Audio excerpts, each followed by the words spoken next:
Hello दोस्तों, आप सभी का मेरे YouTube चैनल RM के फैक्ट पर हार्दिक स्वागत है। अभी पिछले वीडियो में मैंने आपको बताया था कि सूर्य की उत्पत्ति कैसे हुई है। आज हम देखेंगे कि सूर्य का अंत कैसे होगा। चलिए तो स्टार्ट करते हैं। जैसा कि मैंने आपको पिछले वीडियो में बताया था कि सबसे पहले हाइड्रोजन गैस आकाशगंगा गैलेक्सी में हाइड्रोजन गैस के परमाणु घूमते रहते हैं, लेकिन यह गुरुत्वाकर्षण की वजह से इसके परमाणु आपस में जुड़ने लगते हैं और जुड़ते जुड़ते जुड़ते जुड़ते एक गोले का रूप ले लेते हैं और उस गोले में फिर संकुचन होता है और संकुचन की वजह से उसमें बहुत ज्यादा गर्मी उत्पन्न होती है और जो वो गोला बनता है उसको हम निहारिका कहते हैं। जब इसमें निहारिका में बहुत ज्यादा संकुचन होता है तो इसके अंदर हीट गर्मी इतनी ज्यादा पैदा होती है कि नाभिकीय संलयन के द्वारा इसमें आग लग जाती है और जब इसमें आग लग जाती है तो यह एक तारे का रूप ले लेता है।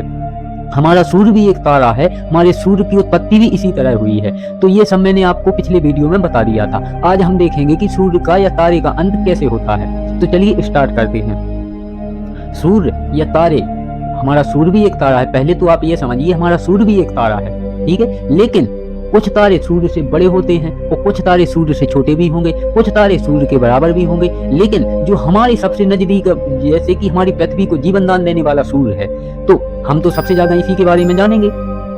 तो हमारे जो सबसे नजदीकी तारा है वह तो सूर्य है, लेकिन जो सूर्य से सबसे नजदीकी तारा है वो है प्रोक्सिमा सेंचुरी। यानी जो सूर्य से सबसे नजदीकी तारा है वह है प्रोक्सिमा सेंचुरी और हमसे जो दूसरा सबसे नजदीकी तारा है वो है प्रोक्सिमा सेंचुरी और पहला हमसे सबसे नजदीकी तारा है सूर्य। अब आगे समझते हैं कि हमारे सूर्य का अंत कब होगा और कैसे होगा।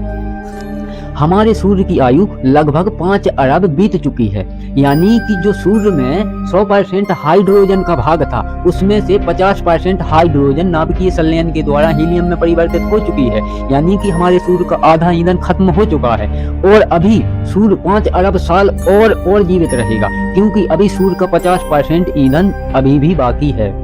अब समझते हैं कि तारे का अंत कैसे होता है। तारे का अंत 2 प्रकार से होता है, क्योंकि कुछ तारे तो हमारे सूर्य से बड़े होंगे, कुछ तारे हमारे सूर्य से छोटे होंगे और कुछ तारे हमारे सूर्य के बराबर भी होंगे। तो आपने अगर कभी सुना हो तो वैज्ञानिकों ने एक चंद्रशेखर सीमा तय की है। उस चंद्रशेखर सीमा का मतलब है कि अगर कोई तारा हमारे सूर्य से 1.44 गुना बड़ा है, अगर कोई तारा हमारे सूर्य से 1.44 गुना बड़ा है तो उसका अंत अलग तरह से होगा, और अगर कोई तारा हमारे सूर्य से छोटा है या सूर्य के बराबर है तो उसका अंत अलग प्रकार से होगा। तो सबसे पहले तो समझते हैं कि हमारे सूर्य के बराबर और हमारे सूर्य से जो छोटे तारे हैं उनका अंत कैसे होता है। तो सबसे पहले जो हमारे सूर्य से छोटे तारे हैं या सूर्य बराबर तारे हैं, तो सबसे पहले तो जब इनका 90% ईंधन खत्म हो जाता है तारे का, तो यह लाल दानव का रूप ले लेते हैं। यानी जो जब इनका जन्म हुआ था तब इनका जितना आकार था उससे बढ़ जाता है इनका आकार।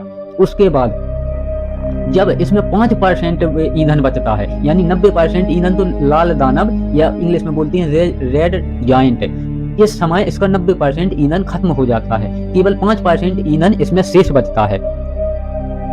तो यह है श्वेत वामन, या इसे हम ऐसा भी बोल सकते हैं कि जीवाश्म तारा, यानी थोड़ा सा जीव है, यानी 5% ईंधन है और ये थोड़ा थोड़ा चमकता रहता है।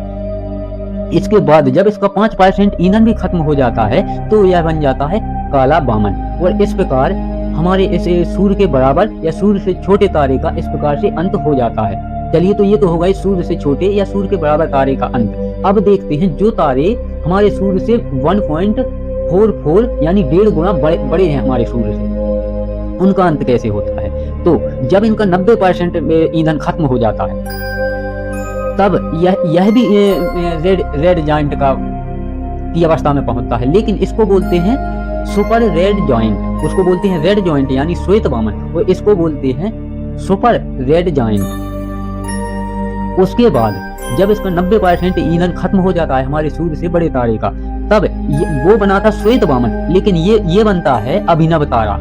यानी रेड जायंट के बाद जो हमारे सूर्य से बड़ा तारा है वह रेड जायंट के बाद अभिनव तारा बन जाता है। और अभिनव तारा में जब विस्फोट होता है तो यह चार प्रकार से किसी भी प्रकार में परिवर्तित हो सकता है, जिसमें अगर उसमें विस्फोट हुआ और अगर उसका कोई भारी टुकड़ा बचा तो वह बनेगा न्यूट्रॉन तारा, जिस पर कोई चार्ज नहीं होता है। दूसरा, यह छोटे छोटे टुकड़ों में पल्सर और क्वेसर, इन दोनों में बन सकता है। तो पल्सर और क्वेसर हैं, ये बहुत तेजी से घूमते हैं। ये आप नोट भी कर सकते हैं कि जब अभिनव तारे में विस्फोट होता है तो अगर ये न्यूट्रॉन तारा बनेगा तो इस पर कोई चार्ज नहीं होता है, ये ऐसे ही वेस्ट की तरह घूमता रहेगा ब्रह्मांड में या हमारी आकाशगंगा में। अब दूसरा, अगर ये क्वेसर या पल्सर बने तो इनकी घूर्णन गति बहुत तेज होती है, इनकी घूर्णन गति बहुत तेज होती है। अब है सबसे लास्ट, अगर यह ब्लैक होल बनता है या फिर ये ब्लैक होल बन सकता है, तो यह तो आपको पता ही है कि हमारी जो आकाशगंगा है इसका निर्माण एक ब्लैक होल की वजह से ही हुआ है। और ब्लैक होल का घनत्व इतना अधिक होता है, इतना अधिक होता है, और गुरुत्वाकर्षण भी इतना भारी होता है कि अगर एक चम्मच ब्लैक होल की मिट्टी को अगर हम उसका गोला बना के, उदाहरण के लिए अगर हम उसका गोला बना के अगर किसी इंसान या किसी वस्तु के ऊपर फेंक दें या कुछ भी कर दें या डाल दें, तो उसमें ऊपर से नीचे तक छेद हो जाएगा। यानी एक चम्मच ब्लैक होल की मिट्टी का वजन घनत्व लगभग 12 हाथियों के बराबर होता है। अब आप सोचिए कि ब्लैक होल का घनत्व कितना अधिक होगा, और इसका गुरुत्वाकर्षण भी बहुत ज्यादा होता है। इसलिए हमारा सूर्य भी एक ब्लैक होल के चक्कर लगा रहा है। ब्लैक होल पूरी गैलेक्सी के सेंटर यानी बीचों बीच होता है और यही पूरी गैलेक्सी का निर्माण करता है। चलिए, तो मैंने बहुत अच्छी तरह आपको समझाया कि सूर्य का अंत कैसे होगा। यानी हमारे सूर्य का अभी 5 अरब वर्ष सूर्य जीवन जी चुका है, वो अभी 5 अरब वर्ष जीवन और जिएगा। लेकिन हमारे सूर्य का अंत बड़े तारे के समान नहीं होगा, हमारे सूर्य का अंत छोटे तारे के समान होगा।